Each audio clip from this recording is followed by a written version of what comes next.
సాధారణంగా మనం స్ఫూర్తి కోసం ఎక్కడో సుదూర దేశాల్లోనో లేదా ఇతర రాష్ట్రాల్లోనో నివసించే గొప్ప వ్యక్తుల జీవితాల గురించి వెతుకుతూ ఉంటాం. వారి విజయాలను ఉదహరిస్తూ వారిని ఆదర్శంగా తీసుకుంటూ ఉంటాం. కానీ మన కళ్ళ ముందే మన తెలుగు గడ్డపై పుట్టి చీకటిని చీల్చుకుంటూ ఎదిగిన ఒక అసాధారణ వ్యక్తి ప్రయాణం గురించి మనలో చాలా మందికి తెలియదు. అడ్డంకులను ఆయుధాలుగా మార్చుకొని ప్రపంచం గర్వించే స్థాయికి ఎదిగిన ఆ స్ఫూర్తి ప్రదాత కథ ప్రతి తెలుగువాడు తెలుసుకోవాల్సిన విజయం. 1991వ సంవత్సరంలో కృష్ణా జిల్లాలోని ఒక నిరుపేద రైతు కుటుంబంలో శ్రీకాంత్ జన్మించారు. పుట్టగానే ఆ చిన్నారి అంధుడని తెలిసినప్పుడు చుట్టుపక్కల వారు ఆ తల్లిదండ్రులను నిరుత్సాహపరిచారు. వీడు భవిష్యత్తులో ఎవరికీ ఉపయోగపడడు, వీడిని పెంచటం భారమే అని విమర్శించారు. కానీ లోకాన్ని చూడలేని ఆ కళ్ళు ఒకరోజు లోకం మొత్తం తన వైపు చూసేలా చేస్తాయని ఆ రోజు ఎవరు ఊహించలేదు. శ్రీకాంత్ చదువులో ఎప్పుడూ టాపరే, కానీ వ్యవస్థ ఆయనను అడుగడుగునా అడ్డుకుంది. 10వ తరగతిలో 90%కి పైగా మార్కులు సాధించిన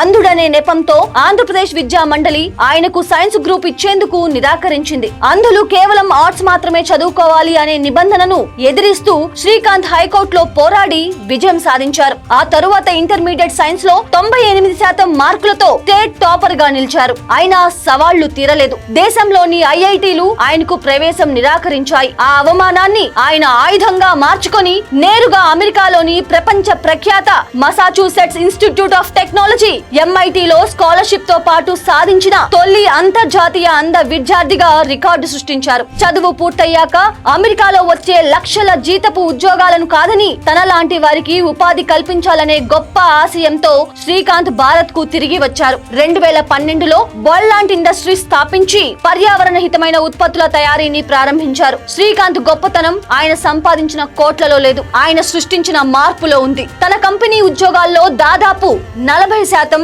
వికలాంగులకే అవకాశం కల్పిస్తూ ఎంతో మంది జీవితాల్లో వెలుగులు నింపారు. రతన్ టాటా వంటి దిగ్గజాలే ఆయన ఐడియాలజీని మెచ్చుకొని పెట్టుబడులు పెట్టడం ఆయన మేధస్సుకు నిదర్శనం. నేడు 100 కోట్ల టర్నోవర్ తో విజయవంతమైన పారిశ్రామికవేత్తగా ఎదిగిన శ్రీకాంత్ 2017లో ఫోర్బ్స్ 30 అండర్ 30 ఆసియా జాబితాలో చోటు సంపాదించారు. ఆయన అసాధారణ జీవిత ప్రయాణం ఆధారంగా బాలీవుడ్ లో రాజ్ కుమార్ రావు ప్రధాన పాత్రలో శ్రీకాంత్ అనే సినిమా కూడా వచ్చి అందరినీ అలరించింది. వైకల్యం శరీరానికే కాని ఆలోచనలకు కాదు అని నిరూపించిన శ్రీకాంత్ బొల్లా ప్రతికూలతలను అనుకూలతలుగా మార్చుకోవాలనే ప్రతి ఒక్కరికి ఆదర్శం.